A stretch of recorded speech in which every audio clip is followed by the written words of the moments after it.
안녕하세요, 축팅입니다. 이번 3라운드 축팅픽 경기 분석은 개막 후 무득점 무승으로 기대에 못 미치는 흐름을 보이던 김기동 감독의 FC 서울, 그리고 김학범 감독과 함께 단단한 조직력으로 돌아온 제주 유나이티드의 경기입니다. 그럼 바로 시작해 보도록 하겠습니다.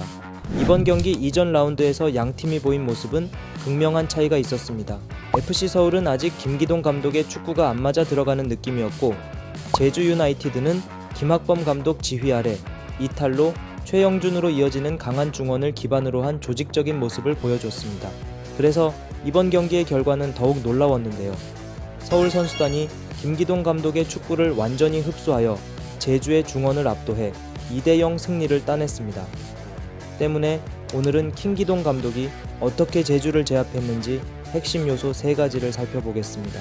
먼저 기본 운영 시스템부터 간단하게 보시면, 제주는 수비 시에 사사의 형태를 갖춰 전방에서 서울을 압박했고 팀 압박에 한두 번 성공하기도 했습니다. 하지만 서울은 당황하지 않고 서서히 자신들이 준비한 후방 빌드업 시스템을 잘 수행해 나갔는데요. 빌드업 시에 왼발 센터백 김주성을 왼쪽에 두고 미드필더 기성용 혹은 류재문이 오른쪽 센터백 자리로 내려가 볼을 받아주며 윙백이 올라가고 사이드 윙이 좁혀지며 3-4-3 형태를 갖췄습니다. 이를 통해서 패싱 능력이 뛰어난 기성용, 류재문이 시작점이 되어 패스를 깊고 넓게 쭉쭉 뽑아주면서 제주의 수비를 지속적으로 벌어지게 만들어 그 틈을 공략했죠.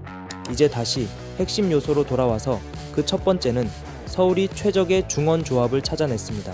서울은 기성용의 파트너 자리를 두고 부침을 겪었습니다. 1라운드 광주전은 한승규, 2라운드 인천전은 시계히로를 배치했지만 엇박자가 많이 나타났는데요.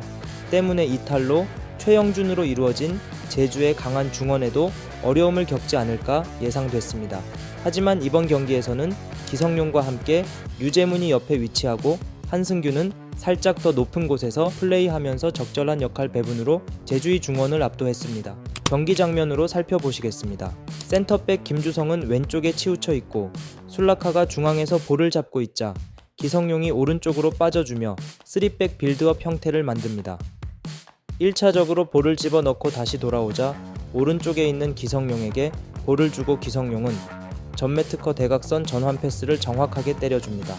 이번 장면에서도 센터백이 볼을 잡자 기성용은 오른쪽으로 내려가 받아주고 류재문은 상황을 미리 파악한 상태로 상대 수비 사이에서 볼을 받아 좁혀 들어온 조영국에게 원터치로 돌려줍니다. 조영국은 돌아서서 전진하는 오른쪽 풀백 최준에게, 최준은 다시 뒤로 받쳐주는 기성용에게 연결해주며 기성용은 또 한 번의 전환 패스를 통해 상대 수비를 전체적으로 이동시키게 만들죠.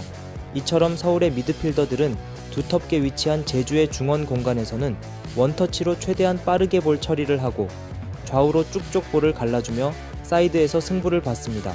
이렇게 되면 상대 입장에서는 좌우로 지속적으로 이동하며 수비 강력이 벌어지게 되고 체력적으로도 리스크를 떠안게 되고 서울은 그 점을 아주 잘 활용한 것입니다.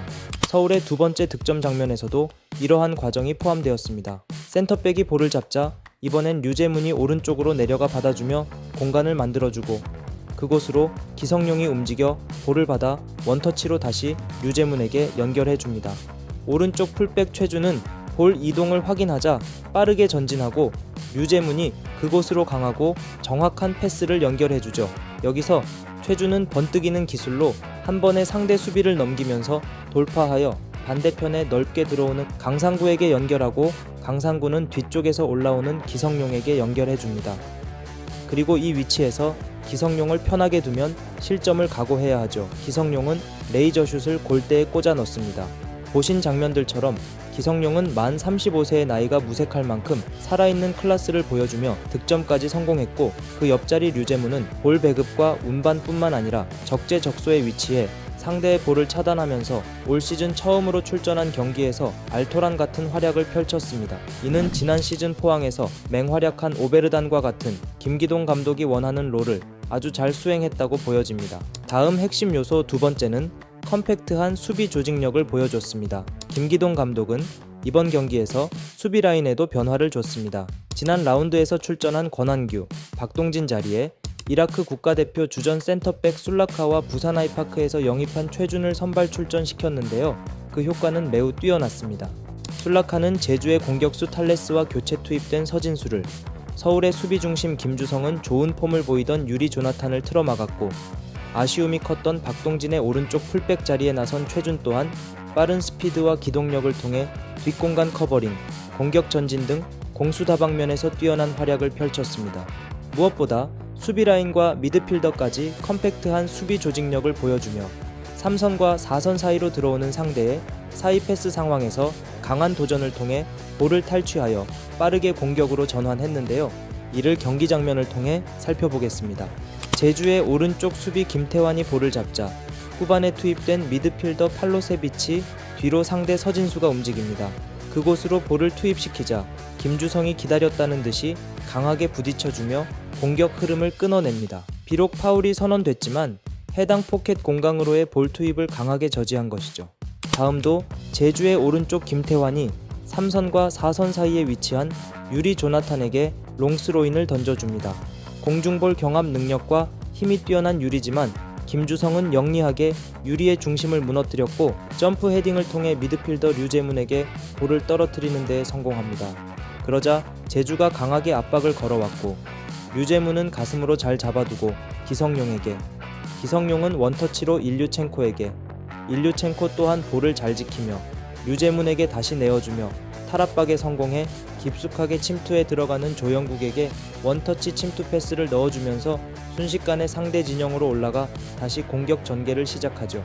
서울은 이러한 컴팩트한 수비를 통해서 제주에게 이렇다 할 위험한 찬스조차 내주지 않고 클린시트 승리를 따낼 수 있었던 것입니다. 추가로 김주성과 술라카 센터백 조합은 함께 발을 맞춘 첫 경기에서 이 정도 안정감이라면 앞으로 큰 기대를 해봐도 좋지 않을까 하는 생각이 듭니다. 마지막으로 핵심 요소 세 번째는 서울에서 기동 타격대가 보이기 시작했습니다. 사실 이번 경기 승리에서 전술적인 부분도 컸지만 그보다 더 큰 수확이 있다고 보여지는 것이 있습니다. 바로 그간 서울에서 보기 힘들었던 투지와 기동력이 눈에 띄게 강해졌다는 것입니다. 이는 김기동 감독이 추구하는 스타일에서 필수적으로 필요한 부분인데요. 서울 선수들은 근 몇 년의 시즌들, 그리고 지난 라운드들과는 다르게 이번 경기에서는 도끼를 제대로 품고 나온 모습이 보여졌습니다. 볼 소유권이 애매한 경합 상황이 생기면 몸을 사리지 않고 강하게 부딪혀 볼을 따냈으며 상대가 자신들의 뒤로 통과하지 못하도록 잡아가며 최선을 다해 상대를 저지했습니다. 또한 7번의 경고 기록에서도 보이듯 필요에 따라 영리하게 경고성 파울도 활용했죠.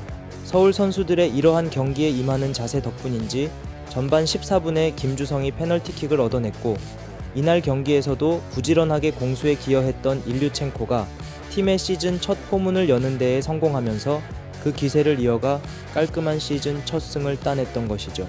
마무리하면서 개인적인 생각으로는 시즌 시작 전 김기동 감독이 자신의 스타일을 서울에 입히기에는 시간이 어느 정도 걸릴 것 같다고 봤습니다. 왜냐하면 아무리 봐도 김기동 감독이 추구하는 선수단 구성이 아니었기 때문이죠. 하지만 이번 경기를 보고 생각이 달라졌습니다. 기존 선수들이 역할을 찾아가고 강상우, 최준, 술라카 같이 김기동 감독 스타일의 즉시 전력감 선수들을 영입해주면서 그 효과를 빠르게 보고 있습니다. 다시 한번 김기동 감독의 뛰어난 능력을 체감했고 이 페이스대로라면 그리고 링가드가 K리그에 잘 적응하고 슈퍼크랙 윌리안까지 건강하게 경기장으로 돌아온다면 올 시즌 더욱 세련된 기동 타격대를 만나볼 수 있을 것 같아서 큰 기대가 됩니다. 마지막으로 학범슨의 제주 유나이티드는 두터운 중앙 라인과는 상반되게 좌우 측면에서의 볼 전개가 매끄럽지 못했던 것 같았습니다. 때문에 유리 조나탄에게 치중된 공격 루트를 헤이스, 탈레스, 진성욱 같은 선수들이 분산시켜줘야 하는 부분이 중요해 보이고 이번 경기 막판의 퇴장으로 다음 경기 출장이 어려워진 캡틴 임채민의 빈자리를 메꾸기 위해 A매치 휴식기 동안 어떤 준비를 해서 다음 경기에 임할지 지켜봐야겠습니다. 앞으로도 K리그 경기 분석이 궁금하시다면 구독, 좋아요 누르시고 K리그를 함께 즐겨주세요.